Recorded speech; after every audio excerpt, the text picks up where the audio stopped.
Mamata Bandyopadhyay supreme কোর্টে গিয়ে যে কাণ্ড কারখানাটা করে দিয়েলেন, এর ফলে অনেকগুলো ভোটার লিস্ট বেরোবে, কিন্তু চূড়ান্ত ভোটার লিস্টটা বেরোচ্ছে আগামী পরশুদিন। এবং এই ভোটার তালিকায় বিতর্কিত এবং অমীমাংসিত যারা নাম আছে সেই নামটা বেরোবে না। সেই সংখ্যাটা কত আমি জানি না, কিন্তু সংখ্যাটা বিরাট বড়, 7,06,000 মতো বলা। ঠিক আছে, এখনো অফিসিয়াল স্টেটমেন্ট আসেনি। আমি প্রথমেই তো শুরুর আগে একটা সংখ্যা বলেছিলাম, আর ফাইনাল ভোটার লিস্টের পরে ফাইনালি একটা সংখ্যা বলবো, বেরোবে, দেখতে পাবেন। এবং আমার কাছে অনেকেই চেয়েছে যে বাংলাদেশি মুসলিম আর রোহিঙ্গা কোথায় গেল।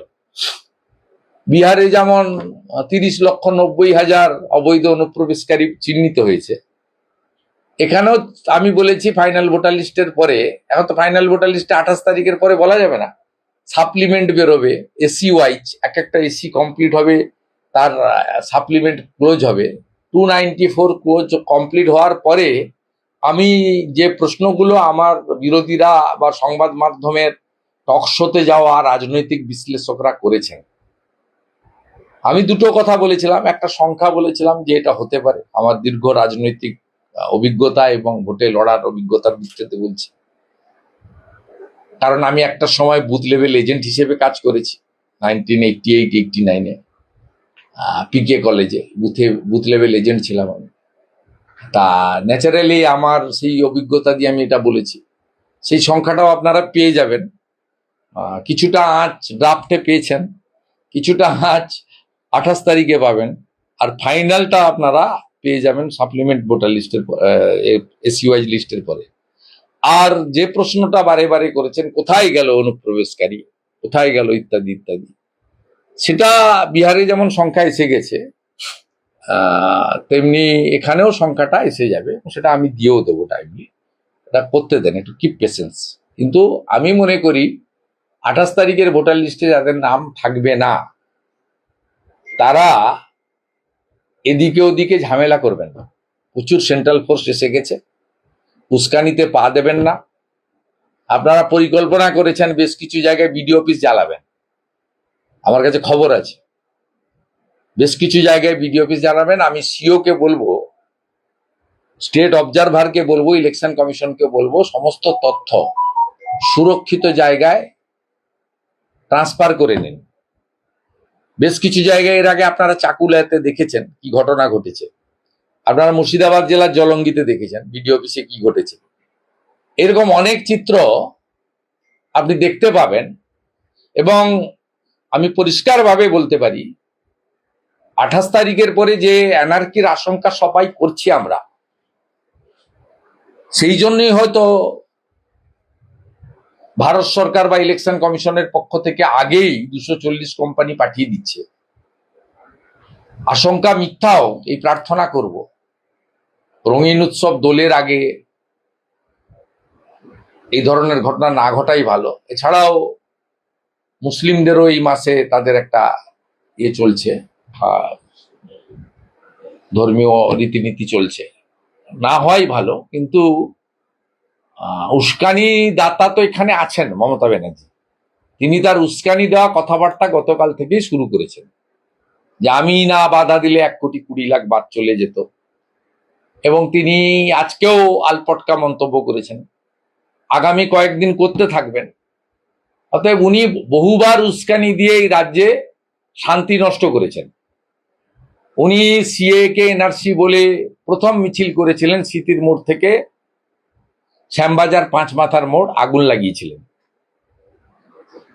তিনি এসআইআর কে প্রথম থেকে এনআরসি ইত্যাদি বলেছেন। তিনি ওয়াকফ অ্যামেন্ডমেন্ট বিল বলেছিলেন আমি বেঁচে থাকতেও চালু হবে না, উনি চালু করেছেন এই রাজ্যে। অতএব সেক্ষেত্রে আমি সকলের কাছে অনুরোধ করব, সতর্ক থাকতে হবে। এবং যাদের নাম বাদ যাচ্ছে, এটা চূড়ান্ত বাদ যাওয়া নয়, সাপ্লিমেন্টারি লিস্টে তাদের নাম এসে যেতে পারে। ধৈর্য রাখুন, আপনারা সহযোগিতা করুন জুডিশিয়াল কর্তৃপক্ষকে। এবং এই ঘটনার জন্য দায়ী করব মমতা বন্দ্যোপাধ্যায়কে। তিনি নজিরবিহীনভাবে সুপ্রিম কোর্টের হস্তক্ষেপ প্রার্থনা করে দুটি সাংবিধানিক সংস্থার সঙ্গে যে লড়াই লেগেছিল, তাতে তৃতীয় সাংবিধানিক সংস্থাকে যুক্ত করে দিয়েছেন। ক্রেডিট এবং ডিসক্রেডিট দুটোই মমতা ব্যানার্জির জন্য থাকলো। অতএব আপনারা উল্লাস প্রকাশ করেছেন মাঝে মাঝে যে আমরা জিতে গেছি সুপ্রিম কোর্টে। তাই বিক্ষোভ যদি করতে হয়, প্রশ্ন যদি করতে হয়, আজকে ডিএ আন্দোলনকারীদের মতো কালীঘাটের কাছে গিয়ে বা নবান্নতে গিয়ে উত্তর চান, অন্য জায়গায় করবেন না, রাজ্যে যেন শান্তি নষ্ট না। প্রধানমন্ত্রীর নামে চিঠি দিচ্ছে তৃণমূল কংগ্রেস। কদর্য মিথ্যাচার চিঠি এগুলো কেউ পড়বে না, কারণ প্রধানমন্ত্রী এই রাজ্যে যা যা দিয়েছে, আমি তো ওনাদের বলছি শ্বেতপত্র প্রকাশ করুন।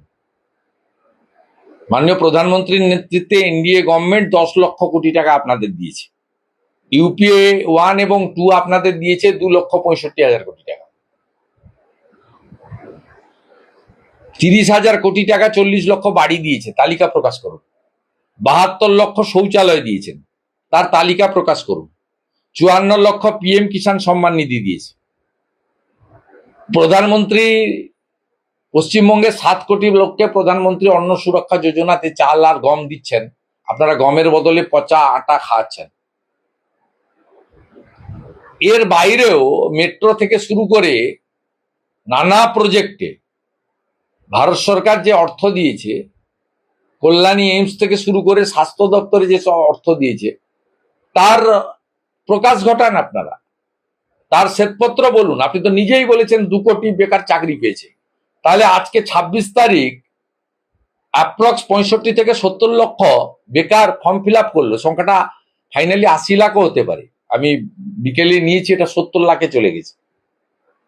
ভাবতে পারেন 80 লক্ষ মাধ্যমিক পাস, তারা 1,500 টাকা অর্থাৎ 50 টাকা ডেলির জন্য আজকে গিয়ে দরখাস্ত করছে। এরপরেও আপনি বলবেন আমি 2 কোটি লোককে চাকরি দিয়েছি, মাথা পিছু রোজগার 3 গুণ করে দিয়েছি। কত বড় মিথ্যাচার আজকে পশ্চিমবঙ্গে প্রমাণ হয়ে গেছে। অর্থাৎ প্রধানমন্ত্রীর বিরুদ্ধে এই কুৎসা মিথ্যাচার এগুলো কেউ শুনবে না, মানবে না, গ্রহণ করবে না। আমাদের ভিডিও ভালো লাগলে লাইক এবং শেয়ার করুন। কমেন্ট সেকশনে গিয়ে জানান আপনাদের মতামত। আরও ভিডিও পেতে আমাদের চ্যানেল সাবস্ক্রাইব করুন এবং প্রতি মুহূর্তে খবরের আপডেট পেতে প্রেস করুন বেল আইকন।